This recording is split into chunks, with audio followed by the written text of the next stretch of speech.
Hello, everybody, and welcome to the podcast. I'm your host, Lori Hoover, intuitive guide and psychic medium. Together, let's wake the fuck up. Today's guest is the author of several books, including Love in a Dying Town and Naricon, The Cloaked Deception, a science fiction piece about the evolution of souls. He hosts the Den of Discussion podcast and seeks deeper truths that are often hidden in plain sight or swept under society's dirty rug. Please welcome Douglas Robbins to the show. Thank you very much. Thanks for having me. Yeah, I'm thrilled to have you here. I really love the premise of Naricon. And I would really like to just jump in with that and just see where it takes us, because just the premise of that, the evolution of souls, is, I think that's really what we're doing here, right? Yes, ma'am. Yep. Let's go for it. You want to tell us about the book? Absolutely. I had never written a science fiction piece before, and I'd always thought about, usually they're the hero and they're invincible and, nobody can stop them. And I thought, well, wouldn't it be interesting if you wrote something with a little more depth to it? Because science fiction or fantasy allows you a broader scope or broader boundaries than our everyday reality. And strangely enough, sometimes stories come from all sorts of places that I cannot explain. The sacred space that information comes. And so this story, I started hearing, and I kid you not, a British gentleman speaking to me. And it was very conservative kind of language he was using, words I wouldn't generally think in or speak in, but I've always been fascinated by souls. And when I was a child, I could see sort of almost like a pyramid of the evolution of souls. Like obviously at the bottom or the base is the widest, and that's where the most would be.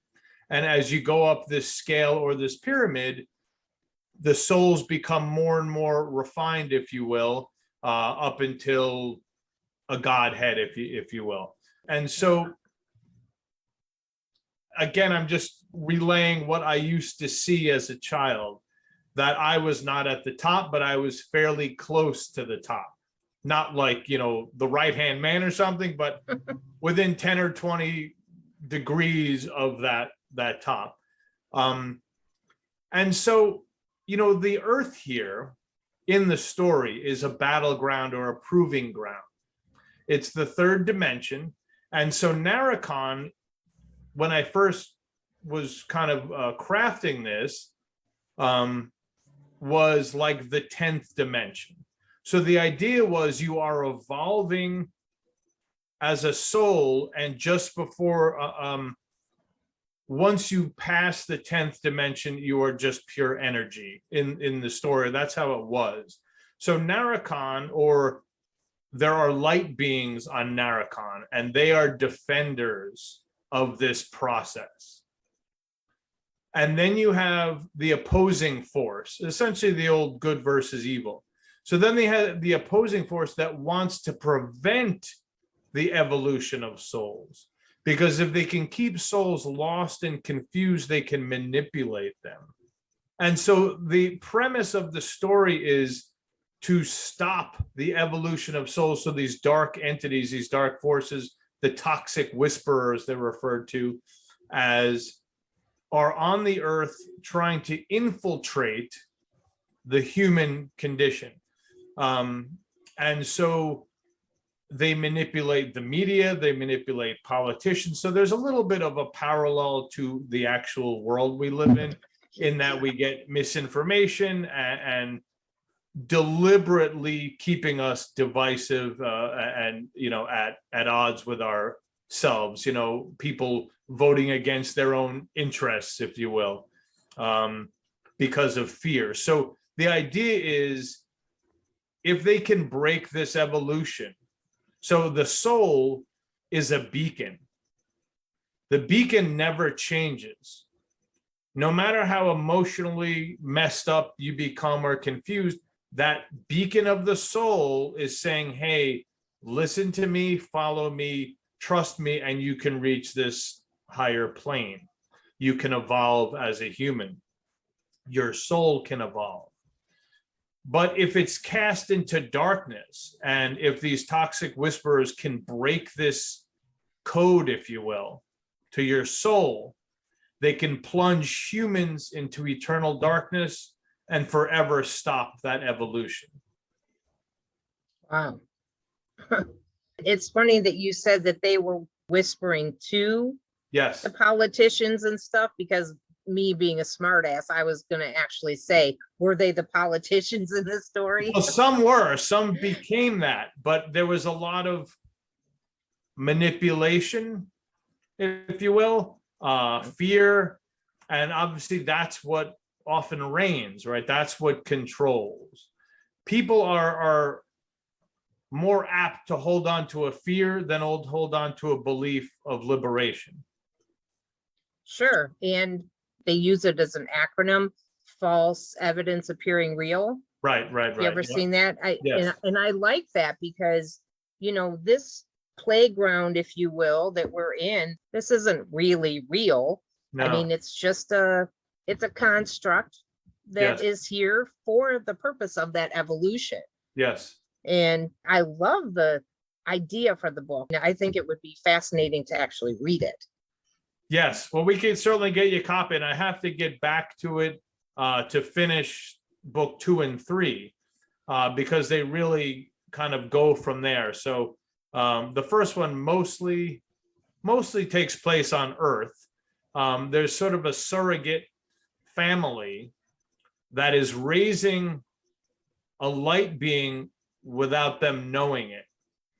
And he was sent to Earth through this surrogate family to protect him because his family was under attack in Naricon, and they knew they needed to protect this child because he was one of the last and they were deceived. So that's kind of how it starts. And he often has darkness around him, and he doesn't understand throughout his childhood, bad things would happen, but never get him. So his mother thought he was like a black cat kind of thing. And always things would happen, but would never actually get him. Like a lawnmower would get away from his father, or the iron, mother working, ironing something would get away from her, or the cord would move, but nothing ever got him. And so there are reasons why that happened and why it never got him. So that's the premise. And he didn't understand this until some things started developing as he became, a later teen. Wow. That's fascinating. Fascinating too, that would come to you via a British sounding man's voice. And I can totally relate to that because I have a little book of my own, but I mean, it's like 30 pages or something, just a little pamphlet. I received it as a divine download, so I can totally get that, but mine didn't come through in that way. I literally they woke me up in the middle of the night and told me to go sit at the computer and open up a Word document because we were going to type. That's how they do it, usually in the middle of the night. Yeah. Well, that's what happened. So, I mean, it was cool, but.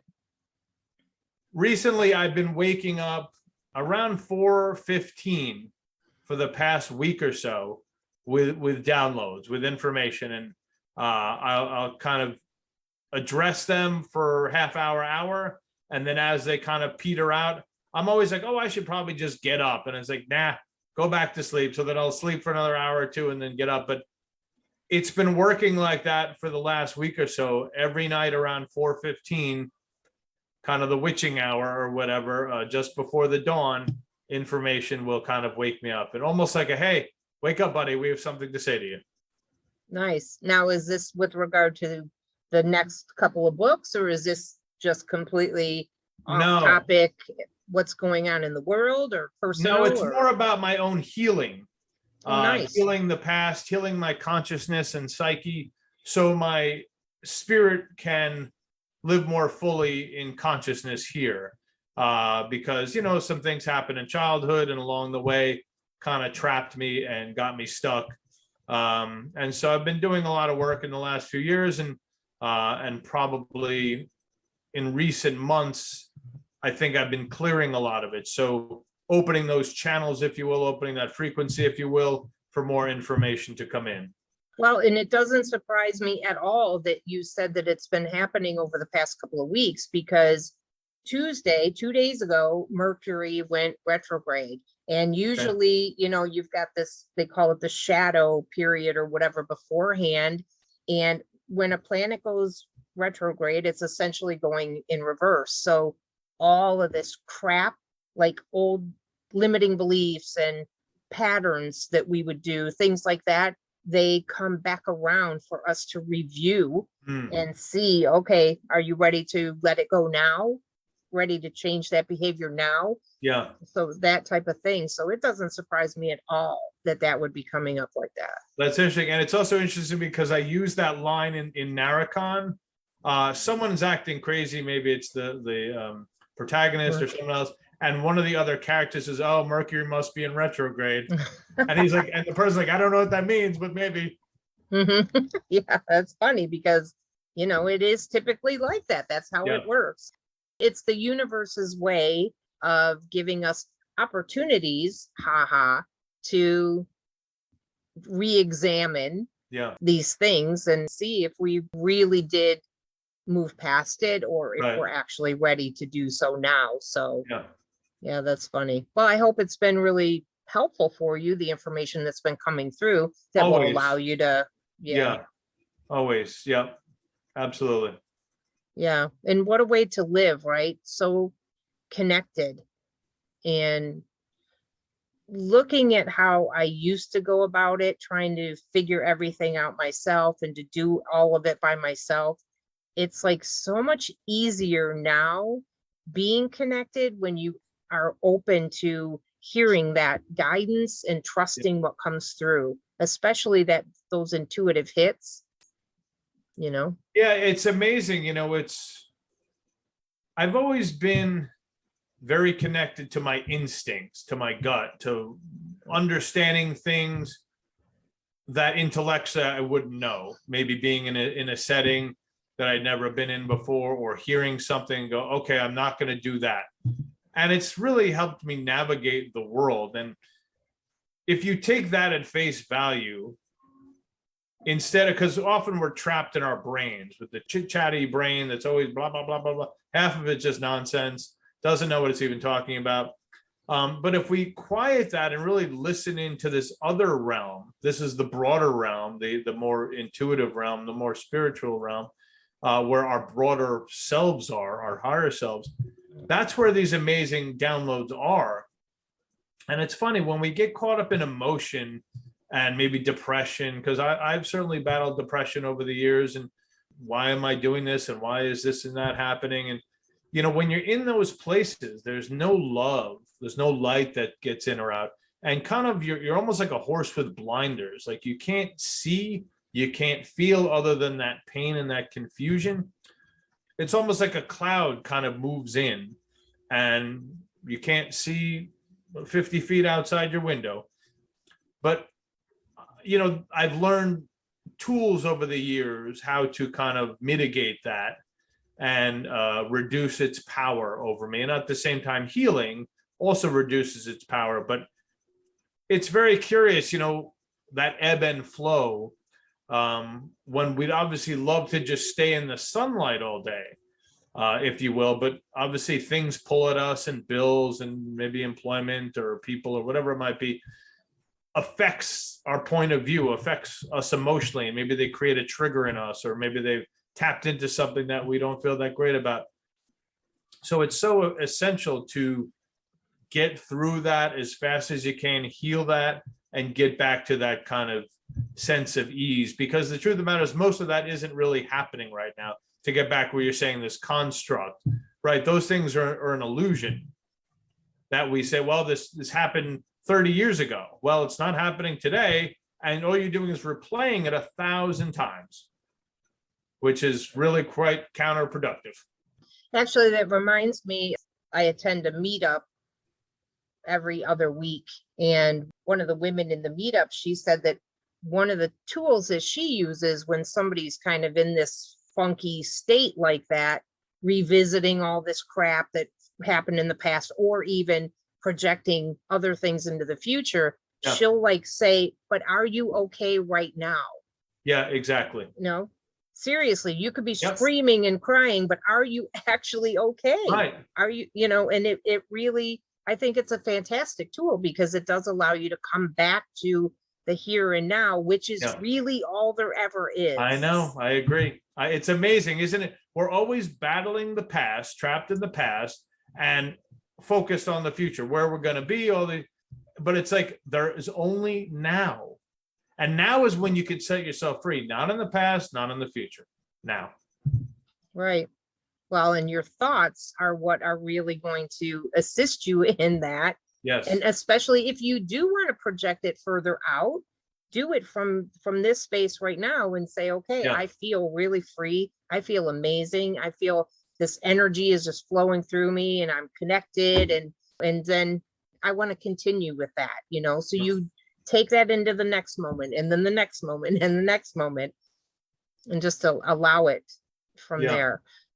Well, you told how the cloak deception came about and having it as a download, but have any of your other books come through that way, or were they things that you came up with yourself, or well, cloak deception to whatever degree came from this gentleman, and then it mixed with my own understandings of things and my own understanding of vibration and evolution and higher realms. But I think stories just come from all over the place. And something I've even realized recently, it's like, that's my job here, is to honor these stories, honor this information, honor this insight and wisdom, and just sort of let it flow through. But sometimes they're just things that stick with me that I'm like, kind of germinates in my brain or in my, soul. And, I wrote this other book, Love in a Dying Town. And I typically write about everyday people doing not necessarily extraordinary things, but standing up for the right things, sacrificing, compromising, knowing right from wrong, and honoring that even at their own peril in some ways. And so I started writing Love in a Dying Town. I thought about Flint, Michigan, which had that bad water issue a few years ago. And I think they still have it to some degree. And I started thinking, what would it be to be in that setting or a type of setting in an old industrial town, and you're still having a family, you're still trying to raise a child with all this decay around you, with foreclosures and people leaving. How would a child see that? So this father, very honorable guy, he's a smart guy, but he's kind of trapped in this environment. He's raising a kid, he's working at a factory, he's got an ex-wife who's a nut, and he can't leave because he's kind of trapped there. But he's got these ambitions of being an engineer or an architect, working on skyscrapers in big cities, but he can't. And so he sort of sacrifices for this daughter of his. And it's sort of about commitment and love and honoring, oneself and honoring one child and showing right from wrong. So, it just kind of, that one just stuck with me. Like, who are these people? And obviously you need community. You can't do it all by yourself, but there's good things that happen in the end. So. Well, that's good. I am actually in Michigan. I'm not in Flint, but and I get it because it is still an issue, and there were all kinds of water drives and stuff like that trying to help out. But I like the idea of that because that shows, like, no matter where you are, you can still rise up. You can still pull yourself out of it. You can still do the right thing. Yes.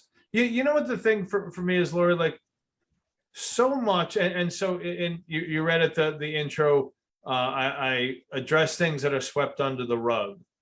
And I'm not interested in writing about glamorous people and there's a billionaire who saves the day and pays off their mortgage and whatever happened, because that's BS. It's BS. Yep. And I don't like that, as far as these are the stories in the movies, these are the stories in books half the time. And I like the everyday heroes. Those are the ones that matter to me. Those are the backbone. Those are the ones that I want to call friend. And so that's, generally speaking, who most people are, trying to make a living, trying to do the right thing, and trying to hold on to their ethics and morals, because there's a lot of, pressure. And then if you look at politicians, you go, okay, there's corruption. And you look at corporations not paying taxes, you go, okay, something's wrong here. And so that's why I want everyday people to be the ones that stand up. They're not glamorous, but to me, in my stories, they're the glamorous ones, because they're the ones standing up for right and wrong. And they're essentially standing up for all of us. Right, for sure. And honestly, that's where the most change will often start, with some sort of a grassroots, boots on the ground type of thing. Yes. The people get to that tipping point, where, Yep. Okay, enough is enough. We are sick and tired of the way that this is going. And yeah. The establishment doesn't change things. They don't need to change. They don't want to change things. It's the grassroots. It's the everyday people. Yes, it is. And it's funny because I recently spoke with a gentleman. We were talking about climate change, and he said to me that we needed to get our governments involved. And he's in the UK, in Europe. Yeah. And I said, this might be taken really poorly, but I don't have any faith in my government to do the right thing. I don't. And so I feel like it really is going to have to start with us doing that. And I think that highlighting those people in your stories is wonderful, because it gives other people that sense of, if this person can do it, I can too. Yeah. And I like the idea of that immensely. Thank you. In your bio there on Podmatch, you also talking about the environment and things like that. So let's go there for a minute. Sure. I've been trying to set up conversations with people to talk about things like, regenerative farming, for instance, or people that are getting out there and cleaning up the plastic out of the oceans and stuff like that, and what they're doing with that refuse once they get it. Some people are turning it into shoes. Some people are turning it into bracelets. Other people are actually turning it into bricks and things like that. So we need, as individuals, to really step up our game here, as far as just the way that we're showing up on the planet, just taking better care. And there was something that popped up on Facebook that I believe it was the BBC that posted it. And it was this woman talking about this thing that they found. It was like a rock, but it had all these minerals in it. And she was talking about the possibility of beginning to mine these from the ocean. I actually commented on there that I certainly hope that we don't, because we really don't know enough about the environment there, that we could do irreparable damage if we go in and we start mining this from the bottom of the ocean floor. What is it going to do to the environment there within the ocean? How is it going to impact all the fish and the life that's down there if we start getting involved in that stuff? And it's like, don't we do enough already up here that is not good? Yeah. That we have to start going around down there as well. And so I'm going to kind of shift gears. How can you use your writing, let's say, to portray in a way that people can actually understand that this is not how you show up. You should show up in this way. Well, I actually have another piece that I had started writing during COVID, and it's called Gaia's Revenge. And it's essentially about the earth pushing back. That almost like a defense mechanism starts, I'm not going to really say it, but spreading sort of a spore, if you will. And it's the earth saying, basically, I've had enough. And, you know, certain people are maybe targeted a little bit, polluters, mass polluters. But, you know, here's the thing, Lord, like for the last 100 whatever years, industrial revolution on, there's been such a disconnection with the amount of stuff we put into the earth and into the water and into the sky and air. And it's almost this like blind ignorance of, yeah, the earth can handle it. The earth can handle it. And in recent years, even though some would still disagree, even though 98% of climate, scientists agree that no, we can have an impact and are having a very dramatic impact. Now, the earth has been warming on its own for thousands of years, but we're adding to that and adding methane and CO2 and all that. So it's this disconnection of our own home that, pardon my language, we're pissing on. And it's the strangest thing to me because we're the only animal on the planet, and we're supposedly the smartest, the only animal that pollutes its own environment. And I think there's a lot of people trying to do right. I was reading something the other day that there's a protein that some scientist has come up with that can actually break down plastics, because plastics were made so well that they will last like hundreds of years, if not longer. And obviously they find plastics in every animal on the face of the earth and in the oceans, and animals that are even in Antarctica. And they'll find whales that are dying on the beach because they have a ton of plastics in them. Yeah. Horrific things that we are doing with ignorance and greed and old industry blocking this information, right? Exxon has been, there's so many lawsuits against Exxon and big oil at this point because they have deliberately hidden information since like the 70s about what oil does and what methane does and all that. So there's so many lawsuits against these companies, but we are still beholden to them. And to get back to politicians and big industry, I mean, the politicians, many of them, are always running for re-election, especially the House of Representatives. My God, what a terrible design every 2 years. That means you have to run for, constantly be trying to get money. I mean, every 6 months or whatever. I mean, you're just constantly on the phone asking for donations. So this is a real problem because it's such a disconnection between the people, the earth, the mass of people, and what the earth needs to continue thriving and being healthy. The fishing industry, everything is overdone, overfished, etc. But I think if we, especially with kids, kids are pretty aware. Okay, you want to take good care. Most kids love animals, right? Birds and squirrels and everything else. So I think it's innate within us to want to take care of the earth. It's that jaded sense when we get a little older and maybe we disconnect from spirit, we disconnect from our higher self. We're in this jaded place of we got to make money and we got to pay the bills. And again, you make some of these compromised ideas or decisions. Screw the earth, I'm making my money. But there's so much, with nuclear power plants leaking and coal plants leaking and everything else. But I think it's really just comes down to education, to insights, to saying, hey, look around. And you know what I think would be imperative?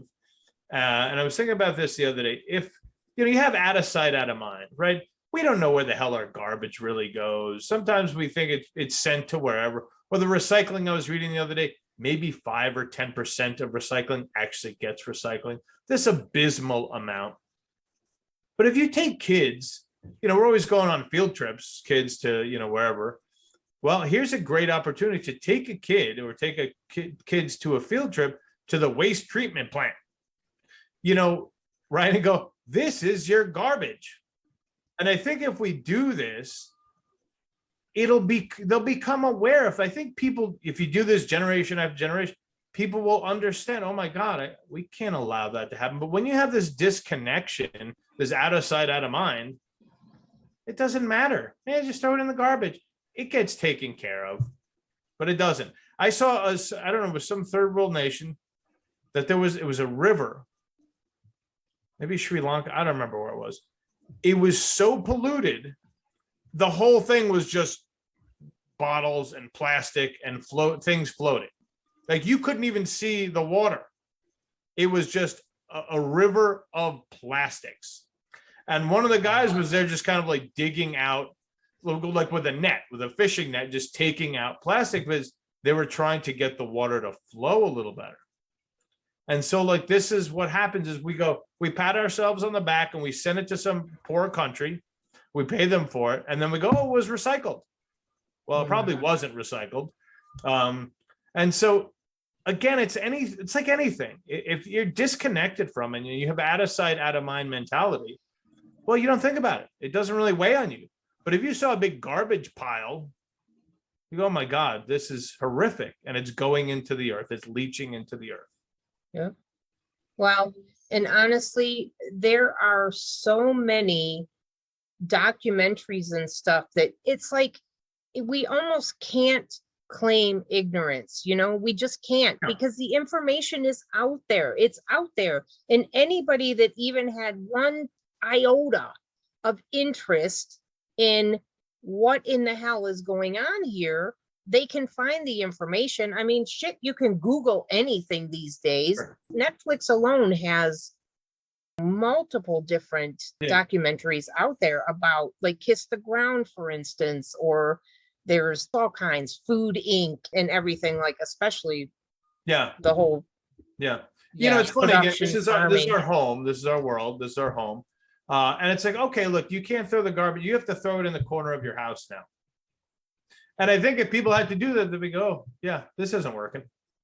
Yeah, exactly. So like finding another way, even taking compost or something like that. Sure.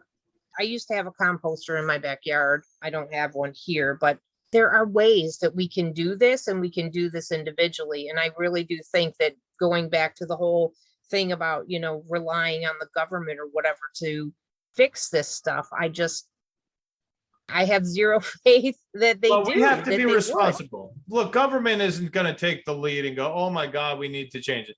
People like civil rights. The government wasn't like, oh my God, things are wrong. No, you have to have people getting beaten in the streets day after day for them to go, okay, yeah, we have a problem.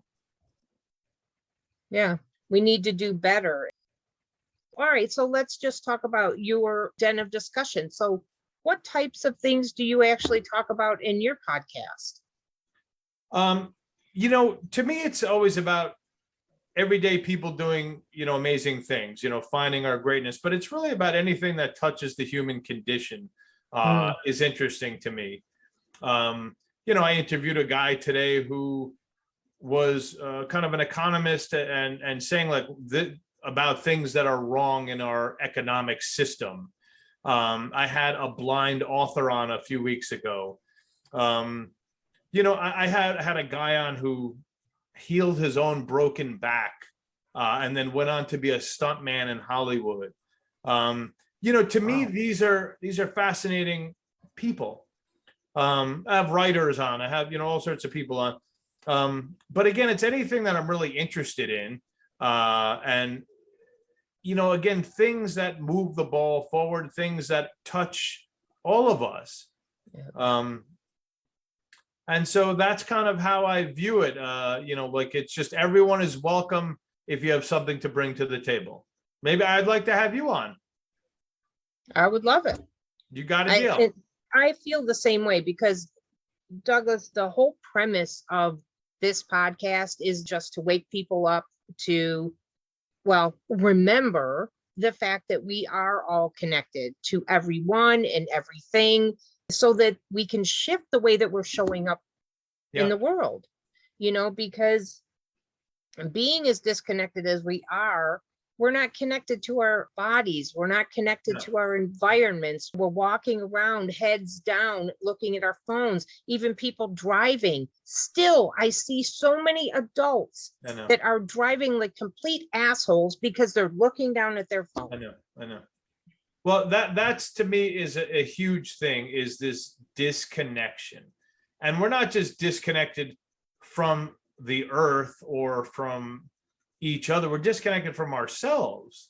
And it starts as you get indoctrinated into the world. And I always come back to this song. I'm a big fan of progressive rock and the band Jethro Tull, and there's a song called Skating Away on the Thin Ice of a New Day, and the opening lines are, I was born to humanity and sold to society. And I think that's the disconnection, that we lose that sense, that broader sense of what is the humanity that we bring. Instead, we bring this smaller self of the society. Something that I find is really crucial is interdependence, interconnectedness. And when we're, if you look at the animal kingdom, birds are interconnected. All animals, have packs, usually they're interconnected. Even trees, typically they look like they're just solitary, but often they have this enormous network of roots that connect thousands of trees together. What is our interconnectedness? Well, it's supposed to be with the family unit, and typically more, say, tribal settings, it's the culture, your tribe, you're interconnected with. But as you get older, you're on your own, buddy. Like, it's you against the world, and the world, if you don't have that great family or even a baseball team, interconnected, right? You rely on each other. But when you get older, you lose that. And so this is why a lot of people are lonely. A lot of people are depressed. A lot of people just feel isolated. They feel powerless. Well, of course you do. You're going up against the tide of society. And that's a tough place to be. And so, I feel like there's so much we're leaving on the table. And I think at some point it's deliberate because you keep people weaker that way.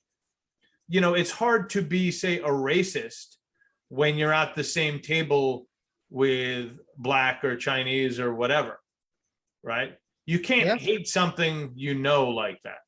Right. So, there's just a lot, and I think we're at the forefront of this. I think we're on the cusp.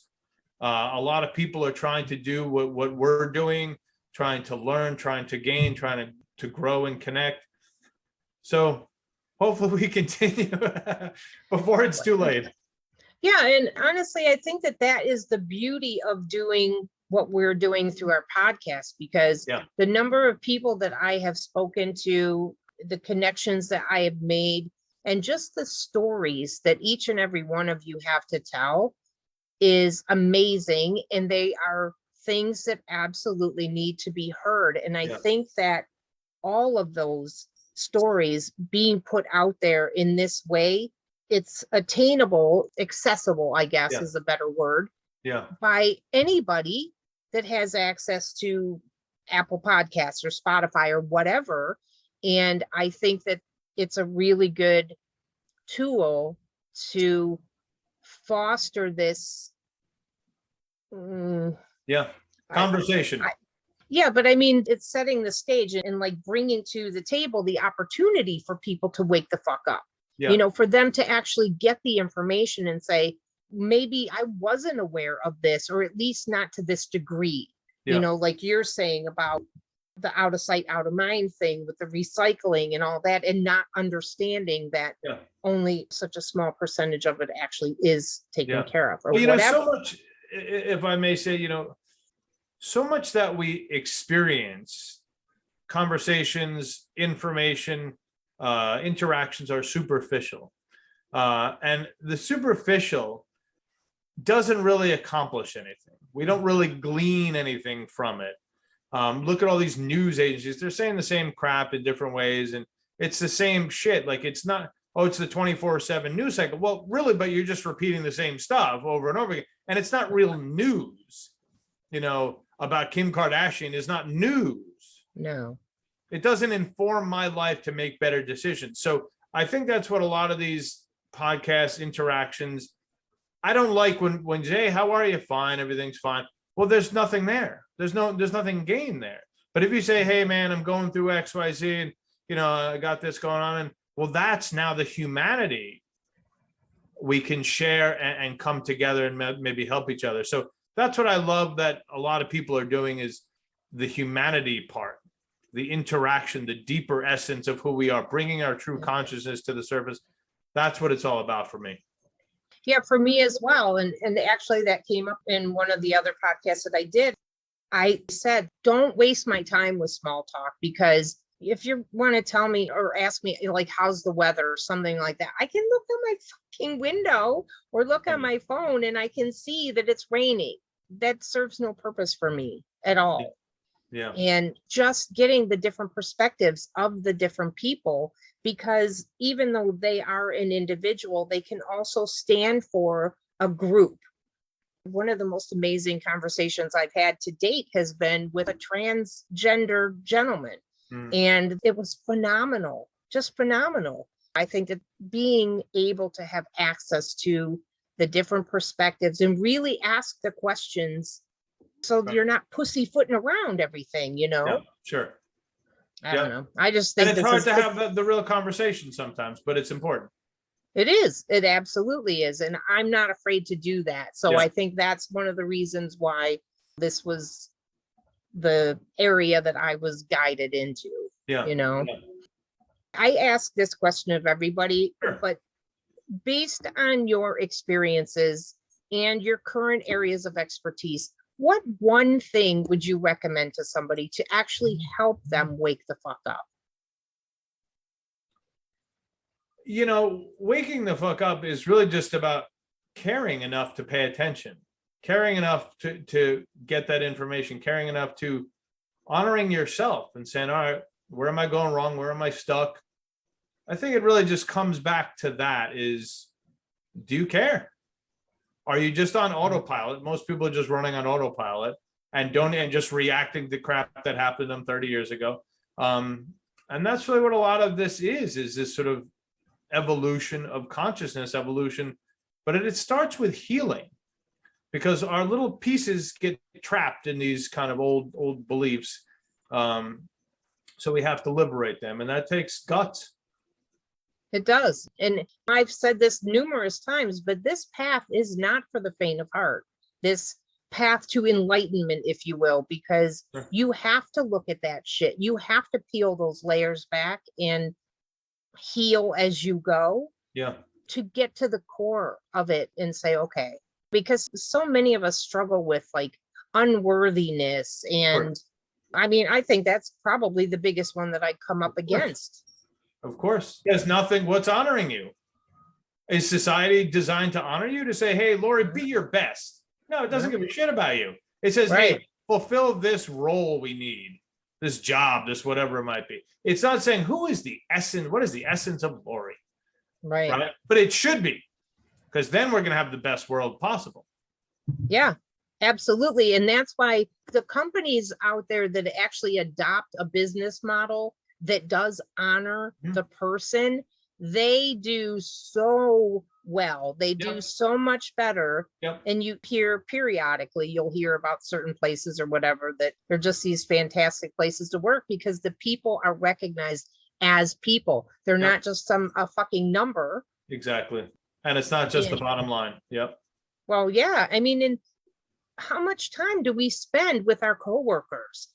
Oftentimes more than what we do with our own families, because we come home and we're spent. There's nothing left to give.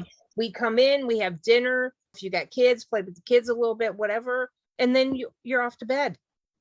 And that's why I think that COVID was although yes, I get it about the number of lives lost and everything, but Sure. I think COVID was an absolute blessing Yeah. in that it gave people the opportunity to look at what in the hell they were doing with their Yeah. lives and gave them a choice, gave them an opportunity to choose something else, do I agree. something different. I agree. I think a lot of people started looking in the mirror, and this is part of that consciousness shift.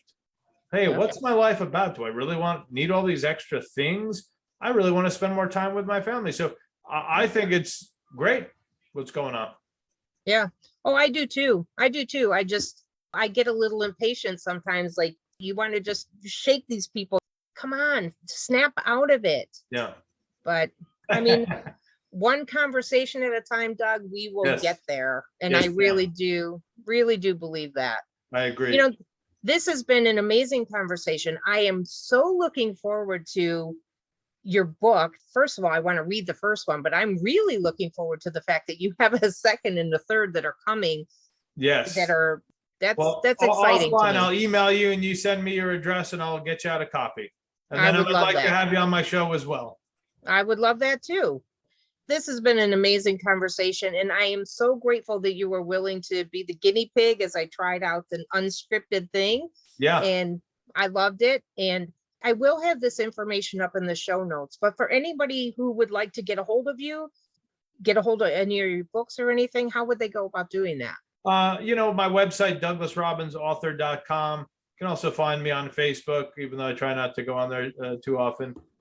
But that's just probably the easiest way to find me. I'm on Twitter, though I'm not on that much either. Yeah, I know. I do, because I am a medium, I'm a psychic. I do readings for people and stuff. And if it weren't for the fact that I pull a card a day for people, I put that on my Instagram and then it cross posts to Facebook. So if it weren't for that, I probably would never be on there. It's just, I know. Is there anything that you'd like to add before we wrap it up? No, I mean, I do love interacting in this way because these are truths here. And I think people know truth when they hear it. It resonates. It makes them feel something. So no, I love this, and I'm glad I was your guinea pig. Anytime. I appreciate it. Thank you very much. And thank you again for joining me. It was just fantastic. Thank you, Laura. You have a great day. Thank you. And thanks to everyone who tuned in today. As always, I'm grateful for your presence, and I'll see you all back here next Sunday with another episode as we continue to wake the fuck up.